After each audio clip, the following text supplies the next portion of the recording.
கிட்டத்தட்ட 1000க்கு மேற்பட்ட இளம் பெண்கள், குழந்தைகள், பள்ளி குழந்தைகள் உட்பட 1000க்கு மேற்பட்ட குழந்தைகள் பாலியல் வன்புணர்வு செய்யப்பட்டு அந்த உண்மை தெரிஞ்சிடக்கூடாதுன்னு அவர்களை பெட்ரோல் ஊத்தி அப்படியே எரித்த சடலங்கள் இப்போது ஆதாரமாக கிடைச்சிருக்கு. அதை யார் எரிச்சாங்களோ அவரே நான் தான் இத்தனை பொண்ணுங்களை எரிச்சேன், இவங்கெல்லாம் ரேப் செஞ்சு கொலை செய்யப்பட்டு விட்டார்கள், இவர்களை நான் தான் எரித்தேன், அந்த பாவி நான் தான், எனக்கு விமோச்சனம் கிடையாதா, இவ்வளவு பெரிய விஷயத்தை நான் செஞ்சிருக்கேன்னு அதை எரித்த அவர் ஒரு துப்புரவு தொழிலாளி.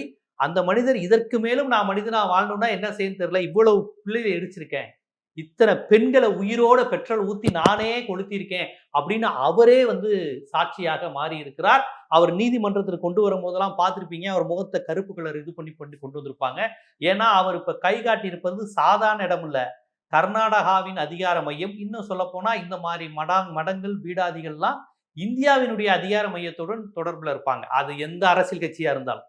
இப்ப இந்த தர்மசாலா அப்படிங்கிற இதுல இவ்வளவு மோசமா பாலியல் வன்புணர்ச்சி 30 ஆண்டுகளுக்கு மேலாக நடைபெற்று கொண்டிருக்கிறது.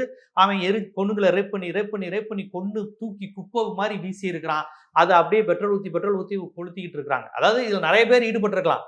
மனசாட்சி உள்ள ஒருத்தர் நானே சாட்சிங்க, நானே பண்ணேன்னு சொல்லிட்டு வந்திருக்கிறார்.